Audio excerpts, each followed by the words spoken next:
Luchini pouring from the sky, let's get rich, what? The G Vines and Sugar Dimes can't quit, what? Now pop the cork and steam the Vega and get lit, what? Hello and welcome back to the Untitled Mike Ashmore podcast. Guys, we've got the most anticipated show in the history, the long, illustrious history of the UMAP. Greg Golson is joining us for an hour-long conversation here on the Untitled Mike Ashmore podcast. I am genuinely fired up to see what the reaction is to this, because he's got some great stories that he's willing to share with me, and now he's going to share them with all of you as well. So without further ado, Greg Golson, episode 6, the Untitled Mike Ashmore podcast. Let's go! All right, guys, welcome back to the Untitled Mike Ashmore podcast. I've been looking forward to this one for a long, long time, and I know you guys have too. We've got Greg Golson on for episode 6. Greg, how are you doing, my friend? I'm doing excellent. Well, as excellent as can be, but I'm doing all right. How you doing? Doing okay, hanging in there. I know we were just kind of talking about it informally there, but just being stuck in our homes here and not being able to do too much, it's been pretty tough. I guess how you handling all of it? Not bad. I mean, we just, me and my new wife, we just got married February 1st. We moved into a place March 1st. So when, the Dodgers sent everybody home, I was, out in Arizona doing spring training, and they sent us home, and it was like I got home to like a house full of boxes. So the quarantine has kind of helped us to unpack and get settled in, but now that there's no more boxes to unpack, we're kind of twiddling our thumbs now. Yeah, I do want to offer my congratulations both on getting married and the new job with the Dodgers. I had read that you were kind of considering some coaching jobs, some scouting jobs. I guess I don't want to get into, what you were kind of deciding between, but how good of a feeling was it to be in demand when your career did end up coming to an end?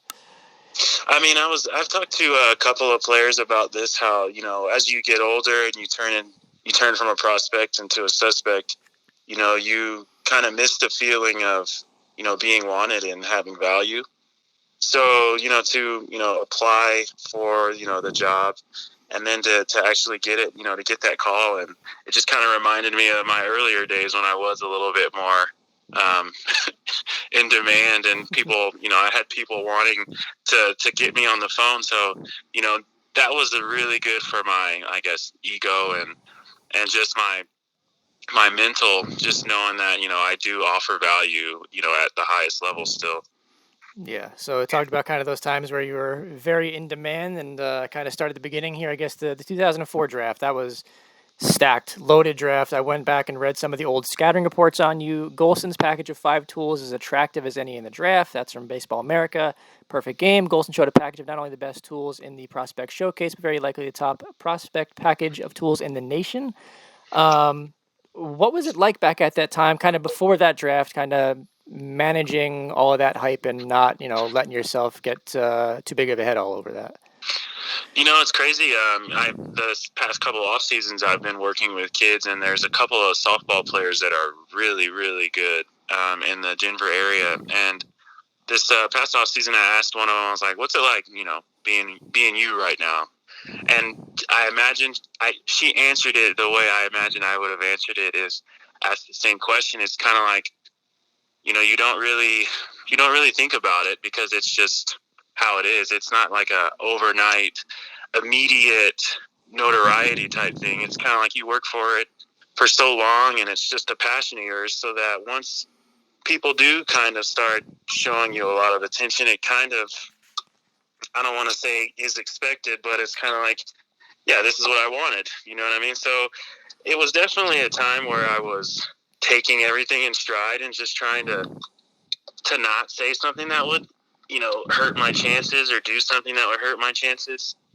But it's definitely something that it's hard to explain, and you really don't realize what's going on until it's over. Yeah. That draft class was incredible. I don't know how much you're able to kind of notice that at the time. I'm sure you were able to see some of your counterparts at that time, but reflecting back, that draft class was incredible. You go 21st overall, one of the top high school kids taken. How much did that moment, and how much did, I guess, the accompanying signing bonus as well, how much did that kind of change your life going forward? It was awesome. My brother and my sister both went to college, so it was weird, me wanting to go to school. I committed to go to Texas, and ended up getting drafted and getting offered money that you just can't turn down, especially, knowing my ultimate goal was to play in the big leagues. It just didn't really make sense for me to go to a school when I had an opportunity like that. So, once I did get that opportunity, there was a little bit of adjusting to, just kind of how people treated me. And, I was one of the idiot athletes that spent a lot of money because I thought there was going to be a lot more coming down the road. Yeah. Those are lessons that you learn in stride. It changed my life that way. I know if I could, get that money all over again at the age of 18, I'd probably do a lot of things differently. Yeah. But was there a purchase that you made that you look back on and you go, geez, I should not have done that? Yeah, there's plenty. Too many to list right now. But I just know that I don't know. I would say that I was really, I guess, impressionable, like all the things that I was supposed to do as a first rounder, I did them, like buy the big car with the rims and, put screens in it and all this stuff. And I ended up buying a different car because of how flashy the one that I bought was, so I was costing myself money to try to not be as flashy as I was. And, all these lessons that I learned in stride, they gave me a couple knots on my head, but, they definitely made me a better person because of it. I gotcha. Pretty much you go straight there to the minors, a couple years in the minors there. I'm curious about the fall league stint, though, in 2007, 'cause that was such a loaded team that you were on. Was that the first time maybe that getting to the big leagues felt pretty realistic and pretty close for you in terms of the way they were looking at you?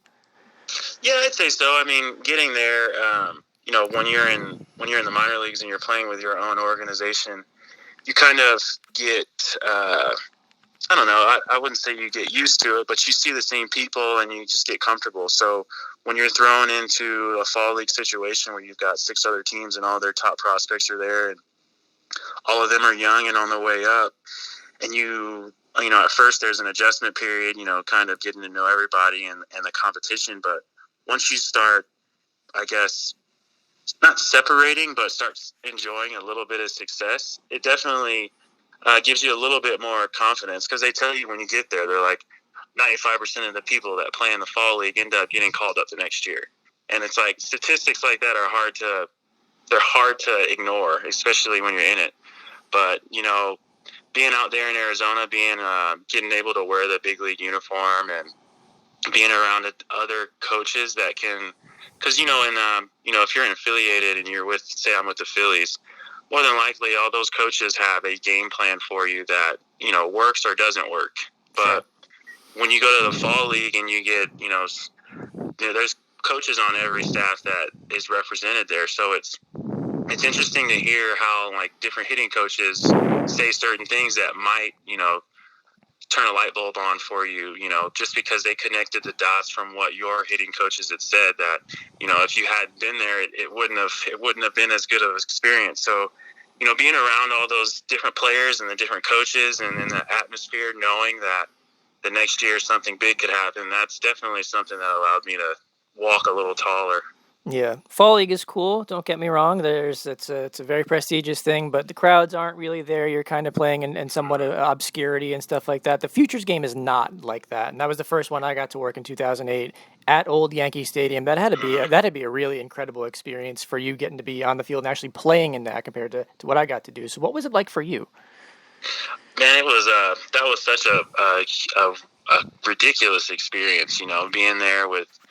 So, you're in the minor leagues, and it's kind of obscurity. I was in Reading, Pennsylvania. It's a smaller town, big crowds, but a smaller town, and, you're on bus rides, and it's AA, so you're starting to see, the big league lifestyle a little bit, but, going to the Futures game in New York, that was like, oh, this is the big leagues, there was so many celebrities there, and I remember,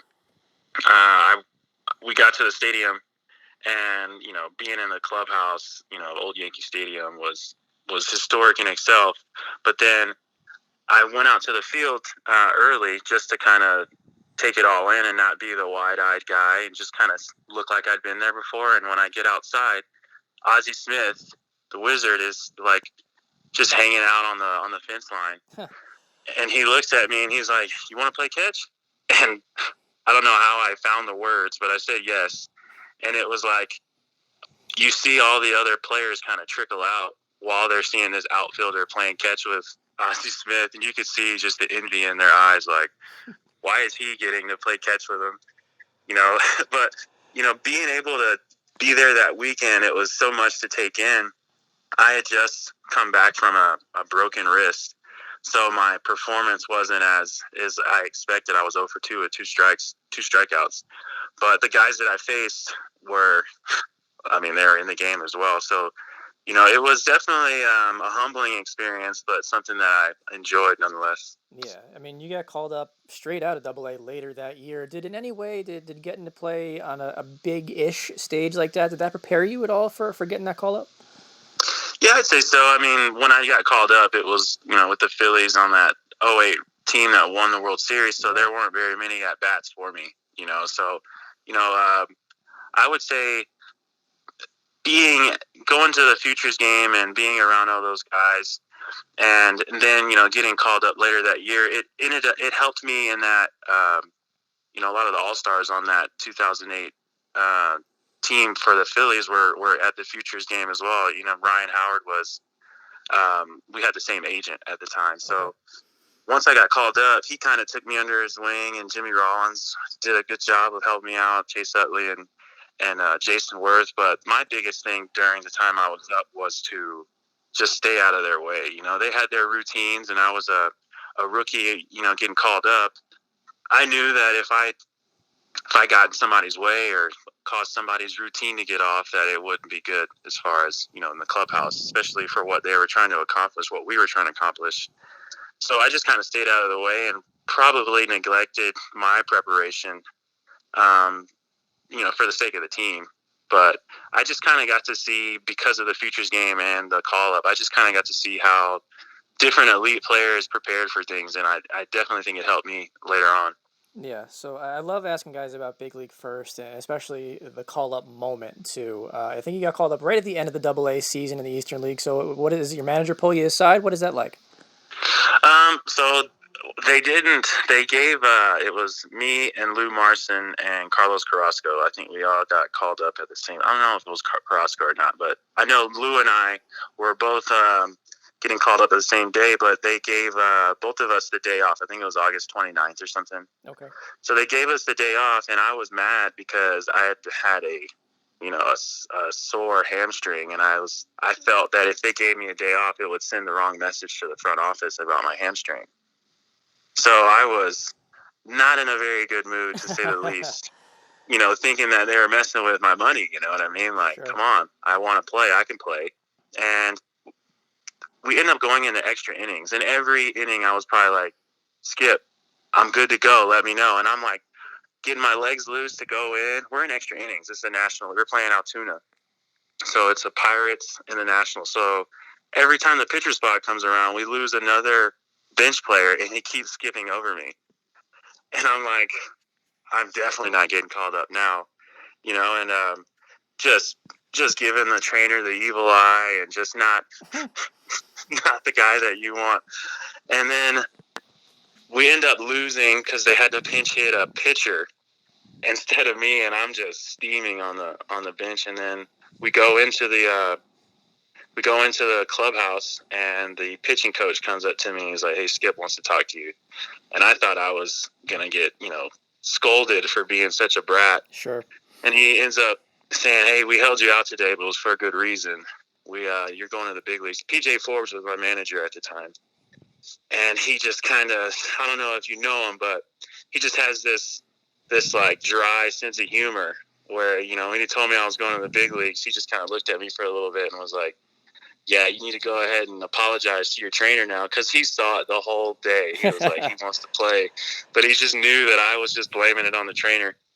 But that was probably probably one of the cooler stories about my career, because I just thought I had it all figured out about, man, I guess I'm not going to get called up now because they gave me the day off. So you said you had this sore hamstring, but if I'm not mistaken, you made your big league debut as a pinch runner, right? That's true. Sore hamstrings go away once you get called up. Put it that way. Like the adrenaline's pumping. Like you don't need like anti-inflammatories and all the all the stuff that you would normally do to prepare for the game. It's kind of like as soon as you're called on, you've got all the energy and all of the looseness in the world.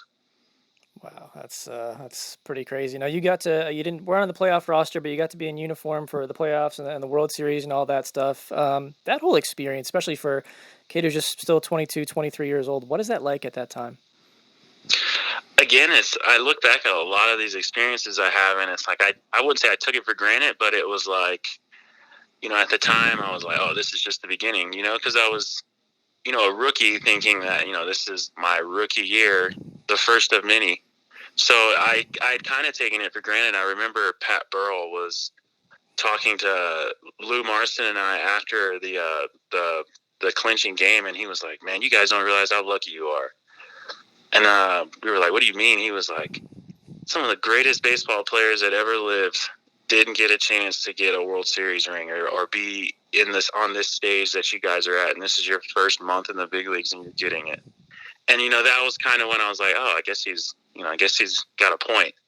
It was a huge thing to be able to do that, because I got to bring out one of my really good friends. I wasn't playing, so they gave us a plane ticket and tickets for the games for one person. Sure. So I invited out my best friend, and it was like, he ended up being my best man at my wedding, but it was like, I don't know how to explain it. Both of us played high school baseball together. Like, just being able to be in the World Series, to just see the spectacle of it all.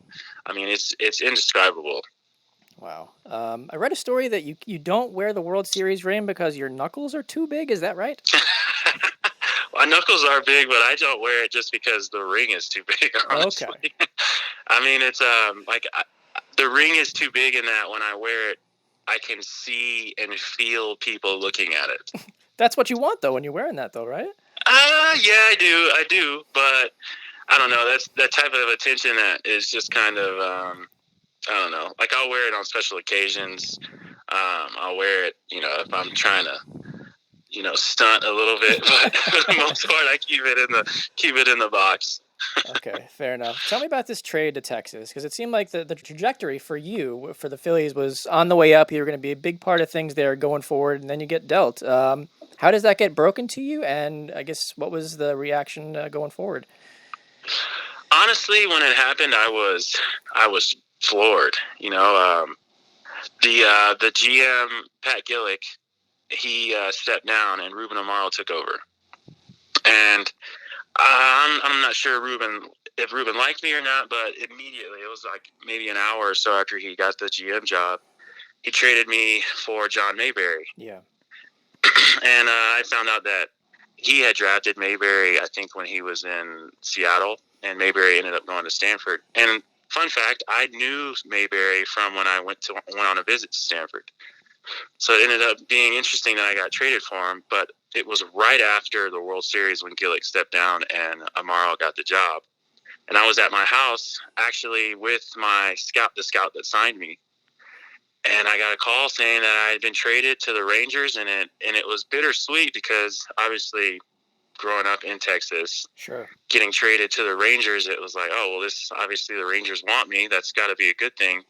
But, I got drafted by the Phillies, and I was a Philly first guy, I played hard because that was the Philly way. I didn't know much about the Phillies when I had gotten drafted, but after I got drafted, I did all the research and just knew how the fan base was. I had done so much to prepare myself for the Phillies that it just kind of floored me when I got traded. And psychologically, it probably took an effect on me too, just because no one tells you how to deal with stuff like that. Yeah. So, the next day, Rudy Jaramillo calls the hitting coach for the Rangers, and he's like, hey, we want you to come up here and hit. So every, Monday, Wednesday, and Friday, I would drive up to Dallas or Arlington from Austin and hit with them for an hour or so, and then drive back home to Austin. And that's a 2-hour drive, every other day. Yeah. Because that was the way I felt like I was going to be most successful, and, the getting traded is just a different I don't know, it's a different thing to go through, but I remember I got a call from a couple of the coordinators after I got traded from the, coordinators from the Phillies. And they were like, yeah, that shocked us too. We thought you were going to be able to come in and compete for a job next year. Jeez. And I mean, hearing that was even more crushing. I guess, especially the way things went with Texas too. I'm not looking to put words in your mouth, but you look at the baseball reference basically. It doesn't seem like you got maybe the opportunity you should have got there. Is that fair to say? Yeah, I mean, I try not to look at it that way because that breeds a lot of regret. Sure. and just, I don't know, animosity, and I don't want to be like that. But they traded for me, and they had a loaded outfield system.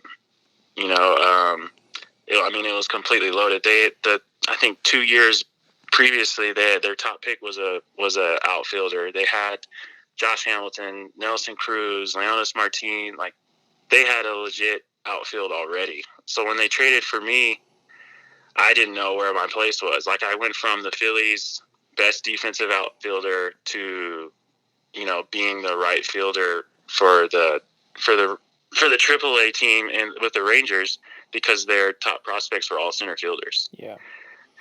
So I feel like, yeah, I think I could have gotten more opportunity, but if I had just played better, I probably would have gotten that opportunity. So I can't really look at it that way, if I had gotten that opportunity, maybe I wouldn't have been able to help somebody else out, in my role that I'm at right now. So I can't really look at it with regret, but that definitely took a while for me to get to the point where I'm at now, where I could say I'm okay with, what happened. Yeah. So you moved to the Yankees the next season, and I was covering their farm system at that time. I was the Trenton Thunder AA beat writer from '08 to mid-13, and that system was loaded too. So when you head over there, was that the same concern? Like, shoot, I'm not sure if I'm going to get a chance here. Yeah, I mean, 2010, the first half of the year, I think I hit 210. Like, I had a terrible year because I think I was still trying to, please coaches and do things the way that they wanted to. Because when you get traded twice in 2 years, you really don't know, like, do they want me for me, or am I supposed to, be what they want me to be? Yeah. So, when I got there, I remember there was this one game that basically changed my career. It was right before the All-Star break, and we were playing against the Phillies, so of course I wanted to do well. Of course. And bases loaded, bottom of the ninth, and Scott Matheson is on the mound. He's throwing like 100. And I get up, and he throws ball one, ball two. He goes ball one. So I get back in thinking, all right, he doesn't want to get to, a full count here with the bases loaded and the winning run at second, so I'm going to be aggressive. And as I step in the box, I hear the third base coach call me, and I turn around, and then he puts the take sign on. And a 1-0 take, to me, was probably the biggest insult I could ever have as a player. Huh. Like, why even put me in the lineup if I can't swing with a 1-0 count and the winning run at second? Sure, in that situation, yeah. Yeah, so he ends up throwing a fastball right down the middle at like 92. And then I end up popping out in the inning on a 3-2 count, in the game on a 3-2 count. And I had just gotten sent down from the big leagues probably a week prior to that. So the All-Star break was approaching, but I didn't buy a ticket to go home because I was in the big leagues. I thought that I was going to be in the big leagues, so I didn't want to go home. So I was spending my All-Star break in Scranton, Pennsylvania with nothing to do, and all of my teammates had gone home. Oof.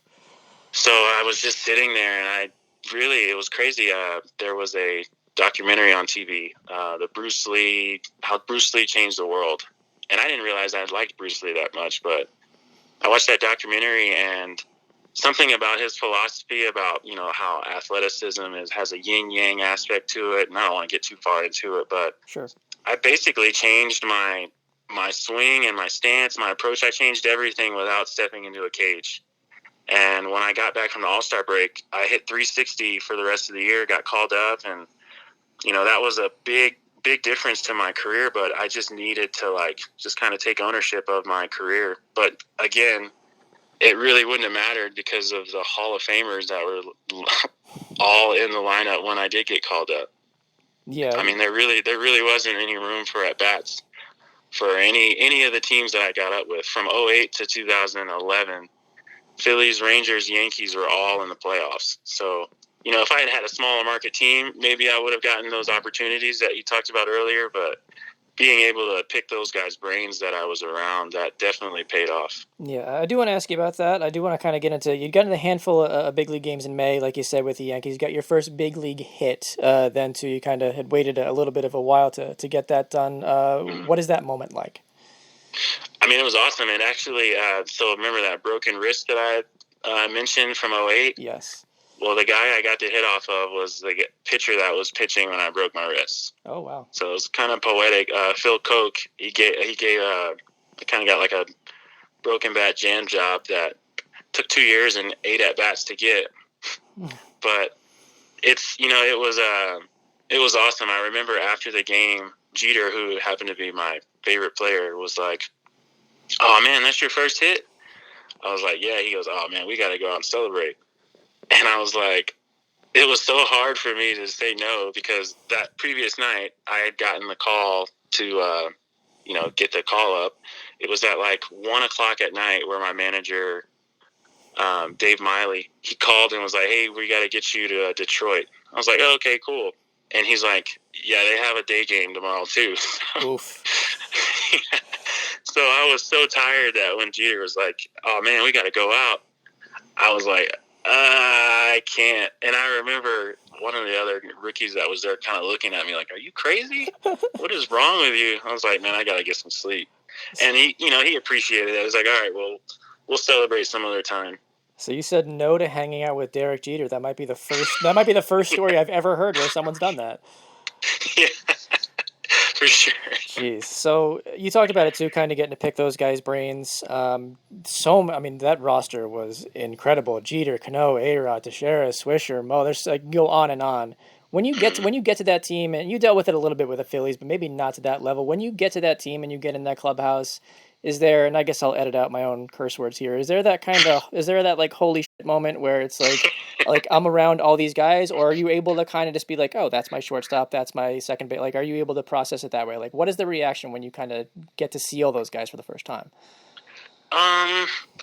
That's it's crazy, because I remember when I got there in spring training, I got there early so that I could kind of go through that moment without having to deal with trying to compete as well. Mm-hmm.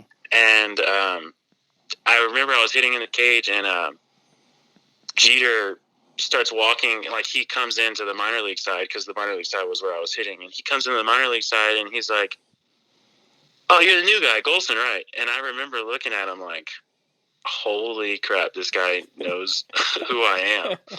And he reaches out his hand and he's like, "I'm Derek." And I'm like, "Oh, really?" Yeah.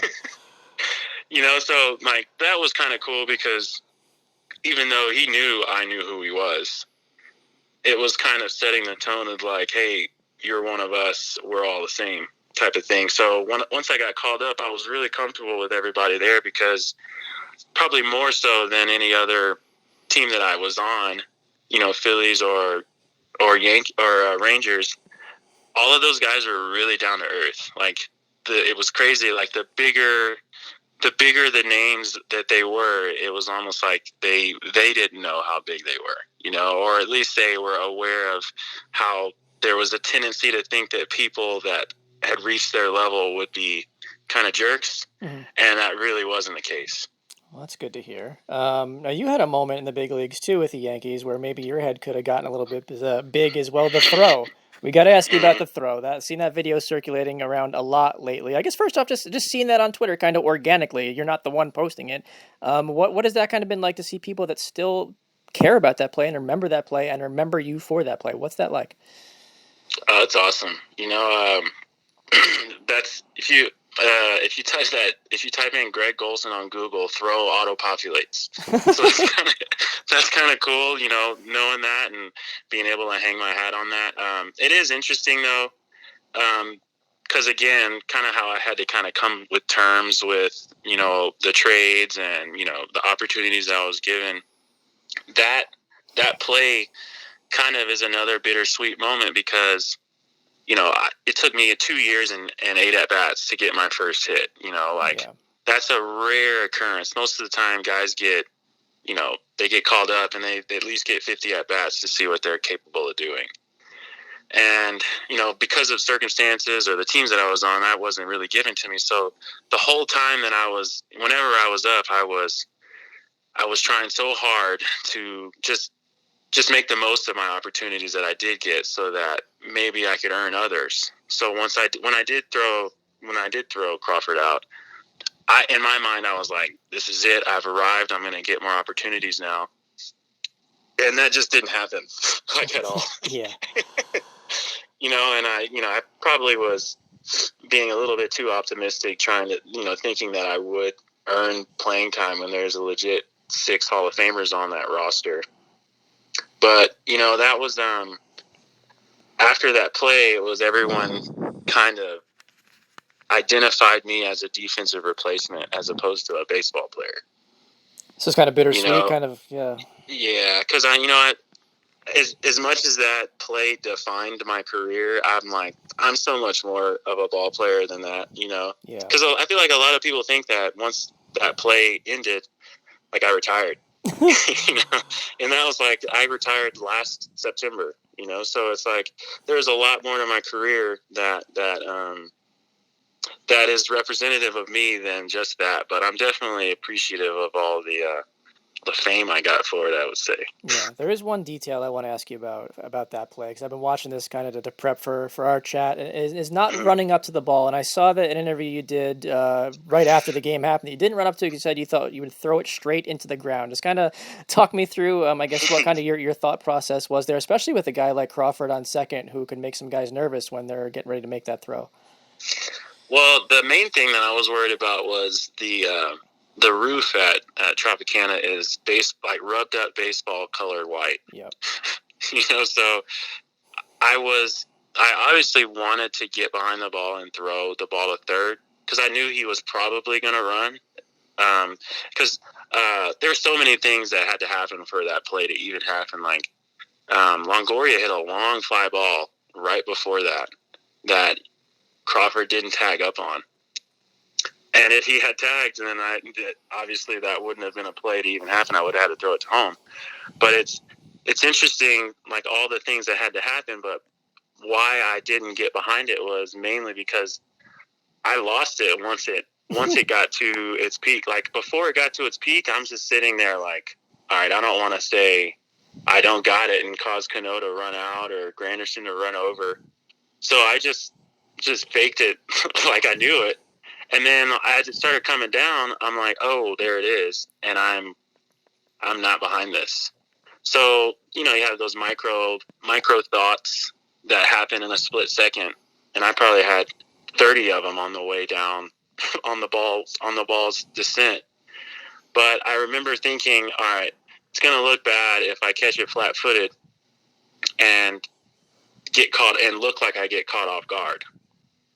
So I'm thinking, all right, I'm just going to catch it and put a nice one hop onto the bag. And next thing I know, I guess it sailed on me a little bit, and it was like a short hop on the bag that ended up being like just in time. So it was a perfect storm of things that happened that ended up being like that. But if you go back and look at it again, if there's a camera on me, once he calls him out, you can see the surprise on my face, like, oh, did that just happen? Because Wow. if that ball gets by him, I probably never play in the big leagues again.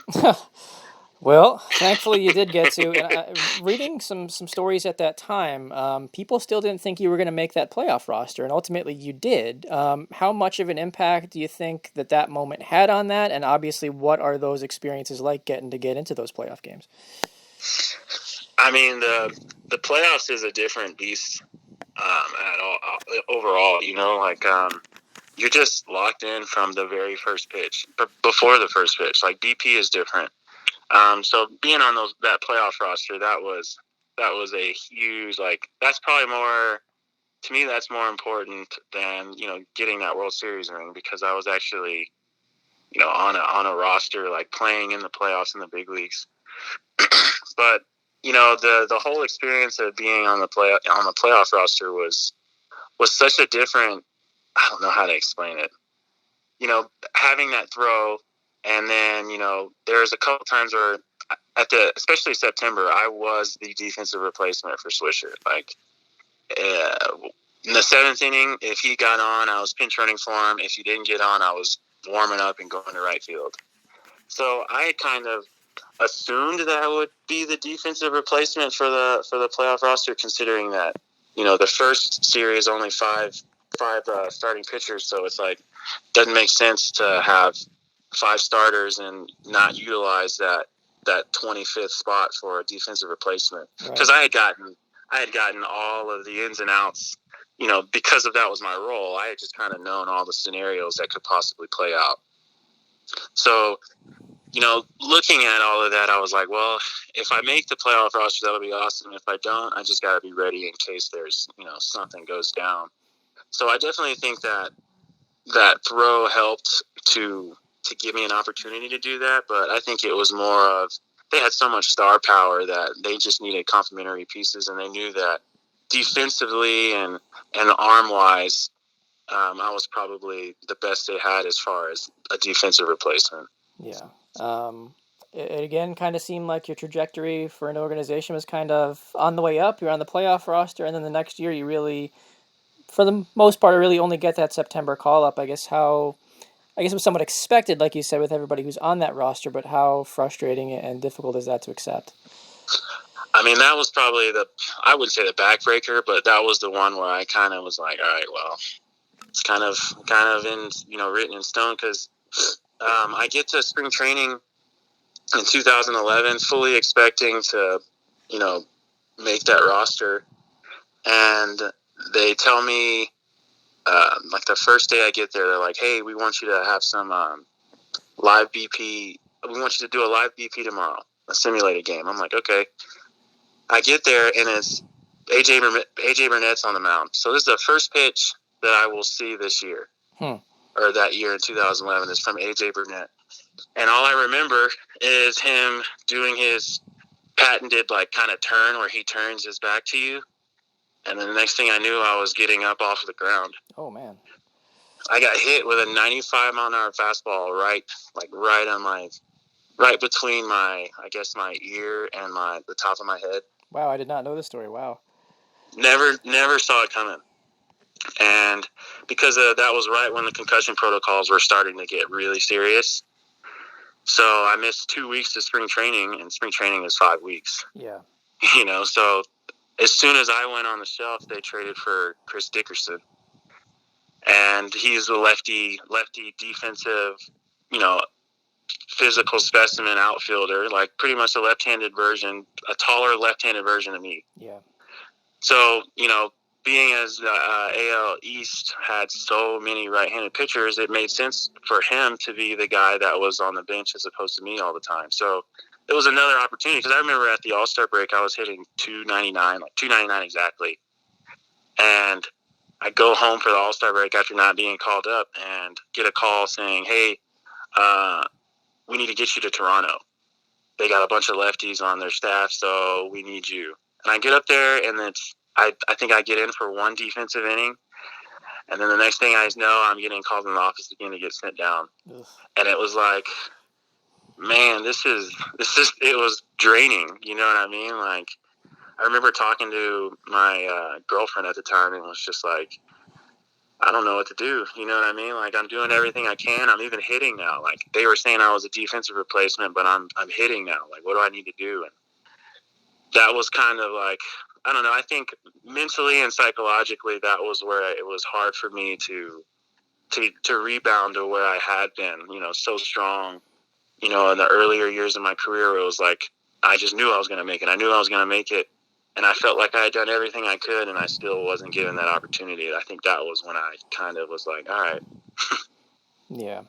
Ultimately, 2011, unfortunately, the end of your big league run, and people, I think, even kind of like you said, kind of viewed you more of as a defensive replacement, pinch runner kind of guy, but you did get to face some pretty impressive pitchers in the big leagues, David Price, Cliff Lee, Justin Verlander, guys like that. Was there anybody during that time in the big leagues, or maybe even, AAA, AA coming up, who you could say was maybe the toughest guy that you got to face?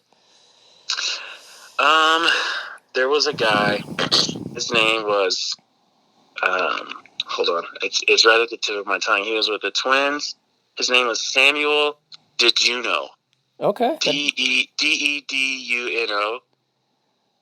And I remember facing him, and it might have been because of the travel day. I think we had gone from, I think it was from Gwinnett to Durham, and then we flew to Pawtucket, and then had to take a bus to Rochester or something. I don't know. It was some stupid, minor league travel plan. And I remember getting off the bus and thinking, I feel just kind of weird. And then that day, it felt like I was swinging at butterflies in the box. DeJuno was on the mound, but it was like everything he threw broke 3 times. He threw, and he didn't throw anything straight. And he ended up having a really good outing that day. But I remember looking at him like, this is the best pitcher in baseball. Jeez. It's not a name that people would expect there. No, not exactly. Well, I mean, when he got to the big leagues, he would struggle with strikes because he had so much movement. So that was why he never really had any success at the big league level, because the zone got a little smaller. Yeah. Did the time with the White Sox, the 2012, did that feel like kind of the last chance to maybe get a call up to the big leagues? Because you were an all-star in the International League that year. Did that feel like that was kind of maybe your last opportunity, realistically, that you were going to get? Yeah, I thought so. I mean, unfortunately, when I gotten released by the Yankees, I had gotten released at a time that made it almost impossible for another team to pick me up via waivers. Okay. They released me and took me off the 40-man right after the winter meetings in December. So pretty much everybody had their rosters full, and I was out of options. I didn't have any more big league options left, so who was going to sign me and call me up, knowing that if they send me back down, they're probably going to lose me. Yeah. So I didn't really get a chance to go through waivers and go to a smaller market team that would probably give me 100 at-bats just to see if I'm anything good. So when I went to the White Sox, I had actually signed with the Royals. Yes. Out of spring training, or in spring training, and then they traded me to the White Sox right after they had optioned me down from big league camp. It was like the end of March. So I think had I been with the White Sox in spring training, maybe the big league staff would have gotten to know me, and maybe because I put up pretty good numbers in Charlotte. I think if the big league staff had known me, maybe I would have gotten that courtesy call up. Yeah. But they had some all 3 of their outfielders, I think, had career years that year, and then they had a prospect that was on the team with me, Jordan Danks, who got called up and had a really good year in AAA that year too. So, it was kind of, again, baseball it'll punch you in the mouth. I think it punches everybody in the mouth at some point in their career, but that's just, that's why we play it, Yeah. I guess indie ball, some guys kind of view as a punch in the mouth as well. And I know kind of your first very brief stay there was 2013. 1 game with Lancaster, you get picked up. Are you thinking, wow, this was easy? 1 game, I'm out? Was that kind of the thought process? Man, this is nothing. Yeah, I mean, I think once I had gotten released that year, I had really considered retiring, because it was the past 3 years, chronicling the Rangers, the Yankees twice, and then the Charlotte. Once I had gotten released, it was is this worth it? I didn't see it realistically happening that I could get to the big leagues anymore. It's considering my situation, I had more days than at bats in the big leagues. Yeah. So, having that type of transaction, having that type of record with no options left, I was I don't know if this is worth it anymore, but I went to indie ball, and that 1 game that I had, I was in the clubhouse for probably 2 to 3 days before then, just hanging out with the guys. And I say this all the time. It's I fell in love with baseball again in indie ball, not because of how little we got paid, but just because how less structure there was, and how much more, I guess, more emphasis on winning there was. Sure. There's an emphasis on winning in the big leagues, obviously, but you've got to earn and get to that opportunity to be able to play, to contribute. I never felt like I was a part of any of the teams in the big leagues. And I felt it in the minor leagues, but, in indie ball, you feel like that's your team. Like those guys they're in the bunker with you. They're on those bus trips with you. And all of us, for the most part in indie ball, especially when I was with Somerset, most of us had played at a high level. So we knew that we were capable of playing at the highest level, but we were in the Atlantic League because we loved the game. And I think that's where I probably extended my career another 6 or 7 years just because I got to play in indie ball and have the connections and the relationships that I had there. Yeah. How much of that kind of rekindling the love for the game came from 2014 too? You were a huge part of that team. You were a huge part of that team and what they did in the playoffs, winning a championship. You had 2 home runs that postseason. How much did that kind of like you said extend your career another couple of years? I mean, that year, because I had gotten hurt in 14 and missed probably about a month and a half. And when I came back, I was like, well, if I don't get a winter ball job, I probably can't play. I probably can't play next year. So I was really motivated to, contribute and, help win, especially extend the season, because the more at-bats I had, the more, stats I had on paper to get a winter ball job and possibly a summer job next year. So, once we won it and everything was going well, it was like I got a winter ball job, and that was when I got to make some like legit money because it's tax-free. You're making money across the border. They're just paying you in cash, and it's a completely different atmosphere. You're playing in front of 12 to 15,000 people, and it's like playoff atmosphere every night.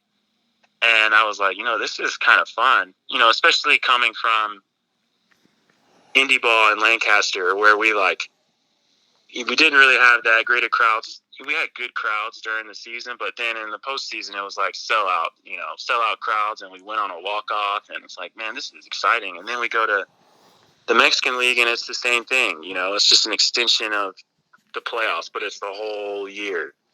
And then I go play in Cancun, and it's like I'm starting to make money, and I feel like I'm, a big part of I guess the organization, and that definitely extended my career. Just feeling like I don't know. I think a lot of baseball players just want to have that lifestyle of being a dude, being the guy. Yeah. I do want to ask you about Mexico too. You talked about kind of the atmosphere and playing there, but just the day-to-day life of being a guy who obviously doesn't know Spanish and some of the culture down there. What is that like to adjust to, especially for more or less a full season like you did? There's definitely an adjustment. I mean, just the way of life is an adjustment in itself, but the game of baseball is different as well. I'd say that it's playoff baseball in Mexico, and that there's, they'll bring in a right-handed pitcher to face a righty in the 4th inning, of a regular season game, and that's just the way it is. So games tend to be longer, but they're way more intense. And I was I got my degree online in health and wellness, and if you're a stickler on your diet in Mexico, you're not going to have a good time. So after the game, I'm eating like street tacos and just whatever is there, just to try to keep my weight up. Yeah. And then everyone, ultimately, if you're an American, you're going to get sick. So there's definitely an adjustment period that you got to go through while playing in Mexico, and it's got to have, the learning curve has to be quick, because if you don't produce there, they get rid of you. I mean, 2015, I hit 330 for Cancun, and we won the championship, and I got released before playing another game in the off season. Jeez. It's crazy. Just kind of wrapping up with the indie ball stuff here. 16, New Britain. 17, I know you had signed with New Britain, then you head to Mexico. I guess what kind of led you to wanting to go to Somerset to finish up 17? Playing against Somerset, it was kind of like, how do I say it? Like, I remember when I was with the Phillies and we would play against the Yankees, it was just like you just didn't like them. You just didn't like them because I don't know, when you're in the minor leagues and playing against Yankees affiliates, they just kind of act like they're better than you. You know what I mean? And it's not something that they know they're doing, but because of their facilities and how they get treated, and, they just are overall happier, I guess. I don't know how to explain it, so when I got to the Yankees, I was like, oh, they are better than everybody else. Yeah. But it was more of I get why, they act like this, because the Yankees do everything they can to put their players in a good position to win, or a good position to be successful. And that's what I noticed about Somerset is that they do really well at catering to the players and making sure that, it's not the indie ball where it's hopefully I can, be 30% to be able to play. They want their guys to be 100% so that they can play and ultimately get signed. I really think Somerset wants guys to get signed. So I think when I signed with Somerset, I was really just wanting to be in a good situation, knowing that it was, the last few years of my career, I just wanted to be treated like a ball player again, and not a commodity that is good for me now, but what have you done for me lately, Yeah. That year for you, and this is where you and I got to know each other a little bit, was such a weird year, kind of an up and down year for you. Hurt a decent amount of the year through no fault of your own, and then a couple walk-offs I know you had that year, some homers. How would you kind of characterize your experience for that 2017 season, at least in Somerset? It was awesome, getting to know Brett, one of the best player managers that I've ever played for. Just having a relationship with the players. The clubhouse there is better than a lot of minor league ballparks that I played at. The fan base is great. You get a lot of fans there. Compared to all the other indie ball teams. Somerset just kind of, it stood out to me in that they tried to take care of you. And, the cage, the coaching staff, the fans, the area, everything around there, it's built up like it's an affiliate team. So, it's no surprise that they're always in the playoff hunt, Yeah. Last 2 years, American Association with Texas, then back to Lancaster last year. Correct me if I'm wrong, but I think there was some thought to retiring after 2018. So what got you back playing last year? Well, 2018, I signed with Wichita Wingnuts, and because I knew the manager that was there, Brent Cleveland, and before the season started, it was like a week or two after I signed there, I got traded, and I didn't know why. I didn't know what was going on, and I got traded to the Texas Airhogs, and they were doing this. I mean, it's pretty cool what they are doing there, but it wasn't really something that I had signed on for. They partnered with the Chinese national team. Yeah. And I think whoever was in charge of that didn't realize how good a competition the American Association was. Because it was a 100-game season. I think we won 20 games. Oof. So, I just didn't want to end my career on that note, we just struggled to win, these guys were first generation ball players, and a lot of them, had never, ever played on a consistent basis like this. So just the rigors of the long season was going to be an adjustment for them. But a lot of them just hadn't seen the level of pitching that is in the American Association, because those guys are young and throwing, upwards of 95 miles an hour, with good stuff. It's a misconception that, the only good ball players are in the big leagues, because there's some good ball players in the American Association. So I really just wanted to have another year. And then, with the implementation of all the rules in the Atlantic League last year, I was like, all right, I'm done. Yeah. You and I kind of talked about that informally as well, kind of the circumstances behind deciding to retire. I mean, you're 34 years old. You still got some good years left. I guess how much did the frustrations with the way things went last year, without getting into that too much, I suppose, how much did that kind of play a role in ultimately somewhat forcing your hand to make that decision? It was more just me wanting to have somewhat of a normal life, I guess. You know, like I had proposed the year before, and I kind of told my fiance at the time that I was, you know, I was like, hey, let me get one more year type of thing, you know? And she was like, okay, you get one more. And she's been really supportive the whole time, you know, but I think, I don't know, I would say that it's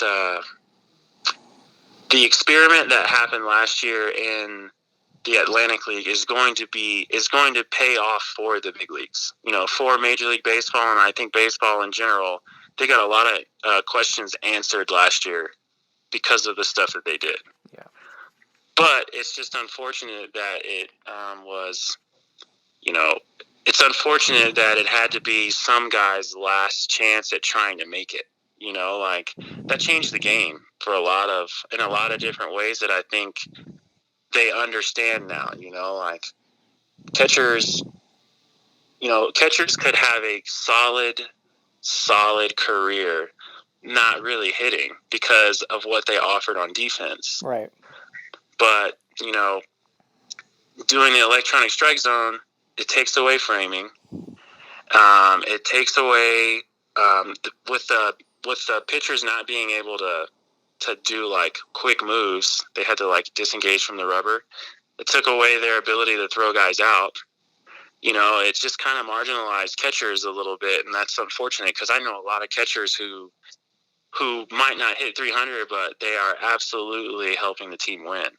You know, and there's other cases and scenarios where I think, you know, all the rule changes, they kind of really put they changed the game in such a quick and fast way that I think the older guys kind of were forced to either adapt or, you know, move on and hang them up, you know, and I think that's what we're seeing is it's like, you know, the game is changing. There's no denying that the tech and the data is here to stay. Like you'd be an idiot to not think it is, you know, like if you don't like it as an old school coach, then you're going to get moved out of the game because the kids want it now. You know, the kids that are coming up, they want to know all their data and all their numbers.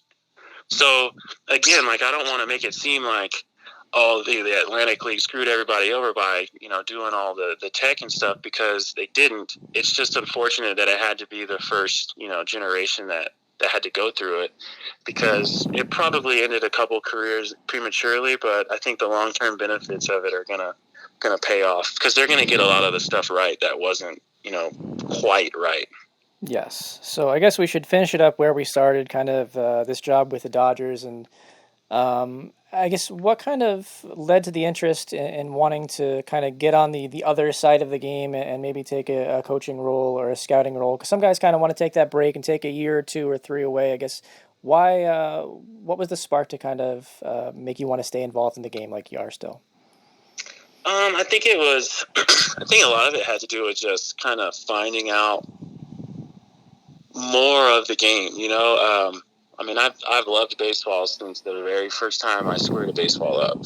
You know, and that's something that I had to come to terms with because I remember, you know, I'd probably say until I was about 28, 27, I would tell people that I'm not a baseball player. I play baseball. You know, and I think once I got a little older, I started looking at myself in the mirror and was like, you know what? I'm a baseball player. Like I can't deny it. Like that's what I've done my whole life. Yeah. I've been lucky enough to not to have to have like a real job because I can play baseball for a living. So I kind of accepted the fact that I'm a baseball guy, and I think it would be a bit of a disservice to myself. And I think the game, if I just, and not to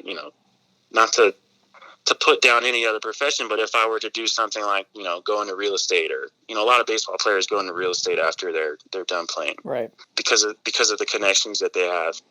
And I think, you know, that might be something that I eventually do later, but I think for now, it would be a disservice to myself to not get into the game and still use that player's mentality that's still fresh. Because, you know, coaches and scouts, I think, and front office, anybody that deals with baseball tend to forget how hard the game is once you get away from it. You know, I spent a lot of time on the disabled list in my career, and it even happened to me.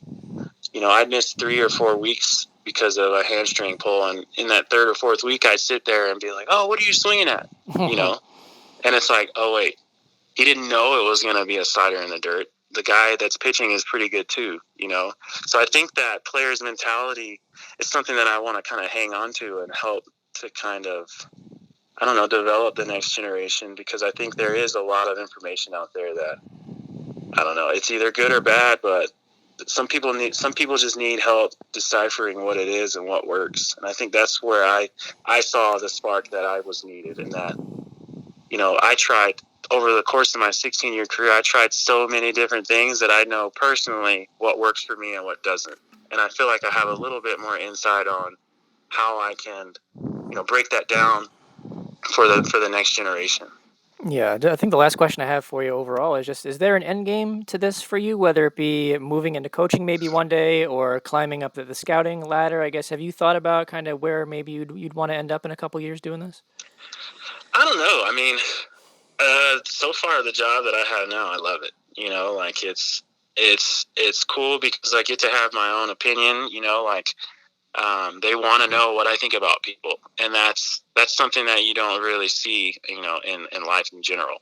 You know, like usually it's, let's get you up to speed on how we do things, and then hopefully you can do it. But I feel like as a scout, you're getting paid for your opinion. And that's something that I enjoy, and I don't really know, you know, what it's going to lead to. I'm just excited to be able to contribute. Awesome, goalie. This was, I apologize first off for taking an hour of your time to chat, but this was amazing, man. There's some great stories, some great stuff that I think a lot of people maybe didn't know about you, and I think it's great that people get a chance to know you a little bit better. So thank you so much for your time. It's been great catching up with you, and best of luck going forward with wherever the role with the Dodgers takes you, my friend.